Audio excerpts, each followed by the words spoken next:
Bonjour, vous regardez une vidéo de Marie-France Mouron-Christon, Fréquence du temps.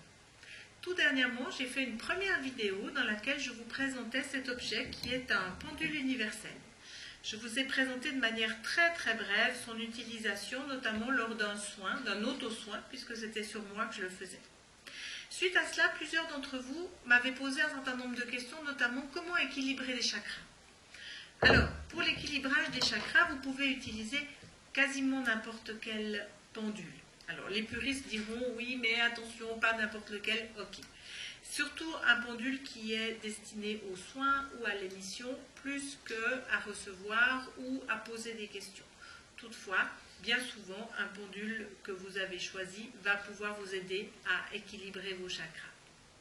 Pour aujourd'hui, j'ai choisi de le faire sur une personne que je connais bien et qui est d'accord que je fasse ce soin à distance. Je vais quand même vérifier, au moyen de ma planche, de savoir si je peux, là maintenant, faire ce soin à la personne à laquelle je pense. Et ça me dit oui, de suite, je peux le faire. Alors, je vais prendre la planche qui concerne les chakras, qui est celle-ci, que je vous ai déjà présentée lors de la première vidéo, en disant que j'allais effectivement imaginer ou coller parfois le nom de la personne en haut à droite avec sa date de naissance et quelques indications si nécessaire. Et là, je vais demander à mon pendule si je dois travailler sur le chakra numéro 1. Il me dit non. Le chakra numéro 2, il me dit oui. Le 3, non. Le 4, oui. Alors là, je vais commencer à noter parce que je suis... Alors, ça sera donc le 2, le 4. Est-ce que je dois travailler sur le chakra numéro 5? Alors, le 5, oui. Le 6, non. Et le 7, oui. Alors, le 5 et le 7. Alors, je ne ferai peut-être pas tout aujourd'hui devant vous, mais c'est juste pour vous montrer quelle est la manière dont je vais travailler. Ensuite, je vais demander pour le chakra numéro 2, alors d'abord, si je dois utiliser une vibration qui est visible, non. Une vibration invisible, oui. Alors, visible ou invisible, là, on peut les voir sous cette forme-là, où en fait, ce qui est à l'avant de la personne est plutôt visible et à l'arrière invisible, ce qui nous donne les fréquences que je vais pouvoir utiliser. Donc, pour la numéro 2, pour le deuxième chakra, je dois utiliser les invisibles, donc ça m'évite de faire le tour de tout mon pendule, et je vais voir s'il faut, pour le chakra numéro 2, s'il faut de l'infrarouge, du noir, du vert positif, du blanc. Alors, est-ce qu'il faut de l'ultraviolet? Oui.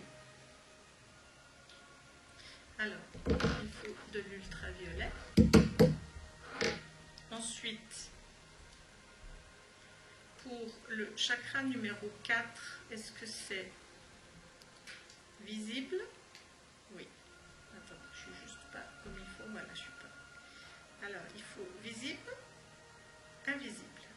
Alors, ça sera cette fois-ci dans les vibrations visibles. Alors, est-ce qu'il lui faut du bleu? Non. De l'indigo? Non plus. Du violet? Non plus. Du vert positif?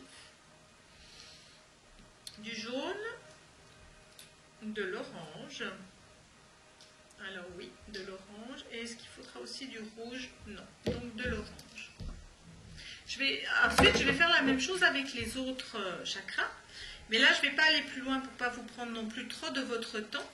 Et je vais aller donc commencer le soin avec le deuxième chakra sur lequel il faudrait de l'ultraviolet. Donc, je vais chercher mon ultraviolet. Voilà. Alors, je vais me mettre sur le chakra numéro 2. Et comme précédemment, quand j'avais travaillé sur moi, je vais voir que mon pendule se met en mouvement. Alors, comme il est un peu lourd, je vais me mettre comme ceci. comme je sais faire 3 choses à la fois,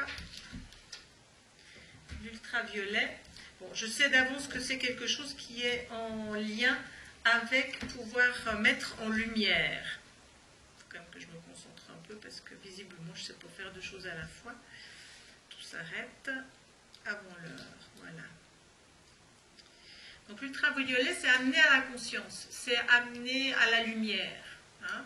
Donc parfois c'est quand on a un questionnement, quand on a quelque chose sur lequel on n'est pas sûr et on a besoin d'y voir clair. Parfois ça peut être simplement quelque chose dont on n'a pas conscience et qui peut émerger au moment du soin ou après, parce qu'on est un peu plus à l'écoute, on le voit mieux. Donc c'est aussi la croissance cellulaire, il y a des choses en termes de... ça élève la conscience individuelle, c'est pour les maladies cardiaques, ça peut aider en cas de cancer par exemple, donc je ne parle jamais de guérison, hein, mais bien d'aider les soins aussi. Et puis donc le réveil à la conscience, voilà, ça c'est ce qui est surtout indiqué sur ma carte. Voilà. Là, je sens qu'il est en train de s'arrêter. Et je sens très fortement comme ça une lourdeur dans le pendule qui me dit que c'est bon, il a stoppé. Voilà. Là, effectivement, il s'est arrêté. Et sur le 4, j'avais besoin d'orange, mais je vais d'abord vérifier que c'est bien toujours ça qu'il lui faut. Est-ce que je dois toujours travailler sur le chakra 4 ? Ok, c'est toujours de l'orange. C'est toujours de l'orange. Alors, je vais sur l'orange et je me mets en mode soin. Voilà. Et l'orange, en principe, agit principalement sur les organes génitaux, hein, puisqu'il est plutôt en lien avec le premier chakra, mais il n'empêche que si le 4e chakra qui est vert demande de l'orange, je vais lui donner de l'orange. C'est pour les personnes qui peuvent se sentir coupées par le milieu.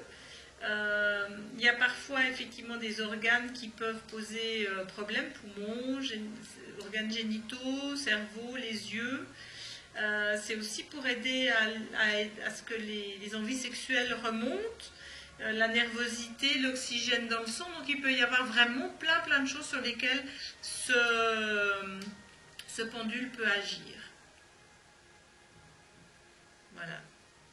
Là, je perçois qu'il est en train de s'arrêter. Voilà. Ok. Donc, moi, je vais travailler sur les chakras aussi que... Alors, si la personne vient en me disant j'aimerais j'aimerais être équilibrée, j'aimerais qu'on travaille sur mes chakras, ok. Après, moi, je vais poser la question de savoir si c'est sur des organes, si c'est sur les chakras, si c'est sur d'autres parties du corps que je dois concentrer mes efforts. Donc voilà, simplement, l'équilibrage des chakras est une manière de travailler et un aspect de ce travail-là. Je vous remercie pour votre écoute. Si vous avez des questions, n'hésitez pas. Donc vous me retrouvez soit sur Facebook sous le nom de Marie-France Mouron-Christon et vous retrouvez mes pages qui y sont attachées, soit sous fréquencedutemps.com et là c'est mon site. N'hésitez pas, je suis à votre disposition. À très bientôt. Excellente journée. Au revoir.